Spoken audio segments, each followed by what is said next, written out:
안녕하세요. 정신분석이들입니다. 오늘은 비혼의 경험에서 배우기 19장 같이 한번 살펴보도록 하겠습니다. 자, 19장에서는 비혼이 알파 기능의 중요한 요인 중에 하나가 바로 추상화시키는 능력이라고 이렇게 설명을 해주고 있습니다.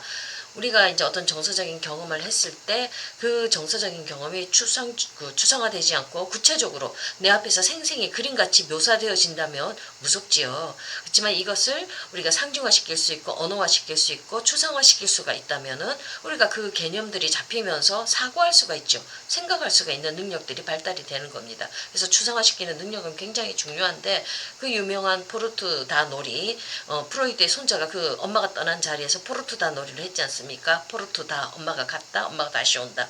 이렇게 하면서 이 아이가 엄마가 떠난 그 상실에 대한 그 물 같은 그 아주 그 깊은 정서를 이 아이가 사물의 정서들을 이 아이가 이제 다루지 않습니까? 너무 무섭잖아요. 엄마가 떠나면 시간 개념이 없으니까 이 아이는 다시 돌아올 거라는 개념이 없잖아요. 그러니까 영원히 상실할 것 같은 불안과 공포, 이 사물에 압도당하는 그 경험들을 하고 있는데 이걸 다루기 위해서 아이가 언어를 쓰지 않습니까? 엄마 갔다, 포르투다, 엄마 다시 온다. 이 놀이를 반복하면서 자신의 불안한 감정들을 언어 속에 담으면서 이것들을 조절해 나가기 시작을 하는 거거든요. 추상화시키고 상징화시키는 그 능력이 그 어린아이한테서 이제 개념으로 잡히면서 이 아이가 대상 상실에 대한 불안을 이 아이가 극복해 나가지요.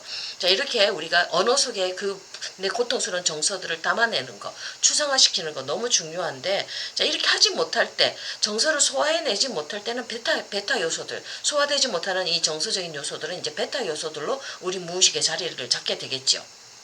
이 사람들은 그 어떤 경험한 것들을 단어나 사무, 어떤 이름으로 이렇게 그것들을 만들어내는 게 아니라 그냥 경험되지 못한 이 경험, 언어화되지 못하고 소화되지 못한 이것들을 그냥 물 자체로, 사물 자체로 경험하기 때문에 아주 구체성이 두드러지죠. 아주 이 사물의 경험에 압도당하면서 그 무의식에 그것들이 억압되어져 있죠. 그러니까 처리되지 못하고 해결되지 못한 요소들을 이제 우리가 베타 요소라고 얘기를 하는데, 자, 이 경험들이 소화되지 못한 채로 우리 베타 요소가 우리 속에 있으면은 우리의 그 실존 현상들, 우리 삶에서, 이 현실에서 이것들이 우리를 괴롭히지 않습니까? 그러니까 우리가 어떤 정서적 경험을 했을 때는 반드시 이것이 처리되어져야 되죠. 소화되어져야 되죠. 여기에 대해서 이제 그 비혼이 좀 설명을 해주는데, 최초로 정서적 경험을 하는 거는 이제 젖이지요. 엄마 젖. 이 엄마 젖으로부터 이제 우리가 쾌, 불쾌, 충분히 먹으면, 내가 원하는 때 먹으면 쾌를 얻고, 그 다음에 그 원하는 데 그 경험을 못하게 되면 불쾌를 경험하게 되죠. 이런 압도적인 자극들이 들어오면서 이제 감각 인상이 생기기 시작하는 거예요. 자, 이 감각 인상을 통해서 우리는 구체적인 대상을 의식하지요. 젖이라는 대상을 의식을 합니다. 그러면서 그 속에서 정서적 경험도 의식하게 되는 거예요. 생각할 수 있게 된다는 얘기죠. 자, 이런 정서적 경험들을 의식하게 되면서 이제 여기서 중요한 게 이제 알파 기능인 거예요. 이 정서적 경험들을 상징화, 언어화시키고 이름을 붙이게 만든다는 겁니다. 이 쾌, 불쾌의 감정을 그냥 그대로 이렇게 놓는 것이 아니라 거기에 대해서 내가 어떤 이름을 붙이는 거예요. 아, 불안하다. 화딱지가 난다. 아주 만족한다는 이런 언어들, 이 사고가 가능한 언어들로, 알파 요소들로 변형이 이루어지도록 하는 게 이 알파 기능이라는 겁니다.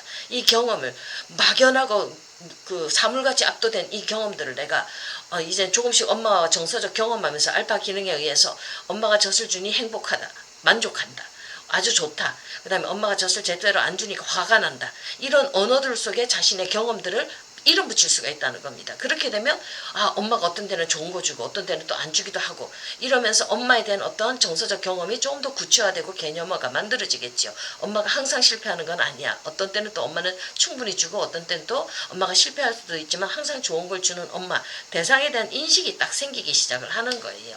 그러면서 이 엄마라는 젖가슴이 항상 나를 위해서 좋은 것을 주기 위해서 존재하는 존재라는 믿음이 생기기 시작하는 겁니다. 그러면 불안과 공포에 압도당하지가 않지요. 이렇게 우리가 소화시켜 나갈 수 있는, 차츰차츰 소화시켜가고 추상화시켜 나갈 수 있는 능력이 알파 기능에 의해서 이 정서적 경험을 대상과 연결시키면서 이 경험들을 추상화시킬 수 있는 능력이 알파 기능에 의해서 일어난다고 얘기를 하고 있습니다. 그러니까 이 알파 기능이 없으면 이런 박탈이 오게 되면 우리 인성이 굉장히 어떻게 이 사람은 뭐라고 얘기하냐면 이런 알파 기능이 없는 사람들은 인성에 미치는 그런 영향은 신체적 기하가 신체에 미치는 영향과 비슷하다고 얘기를 하고 있습니다. 이 알파 기능이 없으면 우리가 제대로 먹지 못했을 때 신체가 비쩍 마르죠. 제대로 기능을 할 수가 없고 기하로 죽을 수밖에 없습니다. 근데 이 알파 기능, 내 정서적 경험을 소화시킬 수 있는 이 능력이 없으면 추상화시킬 수 있는 능력이 없으면 나의 인생이 다 파괴가 되어지고 병리로 흘러 들어갈 수밖에 없는 거죠. 그러니까 이게 굉장히 중요하다는 얘기를 하고 있습니다. 그러면서 이제 프로이드의 이론과 살짝 좀 비교를 하고 있거든요. 이제 프로이드도 우리가 사고는 의식에서 이제 경험되어진다, 의식에서 알아나간다 이렇게 얘기를 하고 있습니다. 우리가 현실 생활에 적응해야 되기 때문에 이 현실 생활에 적응해야 되기 때문에 우리가 사고가 발달하는 거거든요. 엄마가 항상 젖을 충만하게 주지 않지 않습니까? 좌절의 경험들이 있는 거예요. 이 좌절을 주는 엄마라는 이 현실하고 내가 살아나가기 위해서 이 좌절을 견디기 위해서는 사고가 발달해야 되는 거예요. 조금 있으면 엄마 와서 나에게 줄 거야. 이러는 것들이 만들어져야 되는 거거든요. 그렇지 않으면 이 견딜 수 있는 힘이 없으니까 공포 속에 압도당하지 않습니까?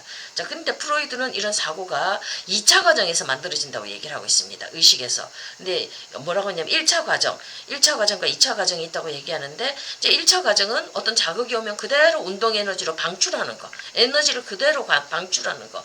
이거를 이제 화딱 지나면 주먹 그냥 확 질러버린다든지 이런 식으로 에너지를 그대로 방출하는 게 1차 과정.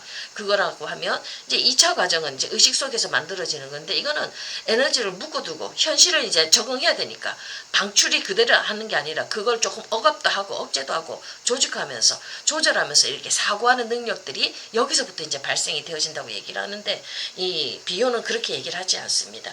알파 기능이 있어서 의식에서 만들어지는 게 아니라 이게 무의식 속에서도 같이 함께 만들어진다고 얘기를 하고 있습니다.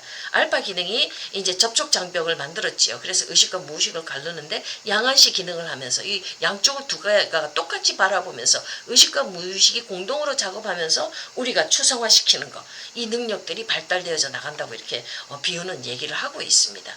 그러니까 조금 그 개념이 의식만이 아니다. 우리가 뭔가 개념을 넣고 추상화시킬 때는 무의식도 같이 관계를 맺으면서 이것들이 만들어져 나간다. 이렇게 얘기를 하고 있습니다. 그러니까 프로이드가 얘기한 우리의 의식과 사고 능력이 의식에서 만들어지는 거, 그것만 가지고는 다 설명이 안 되어진다.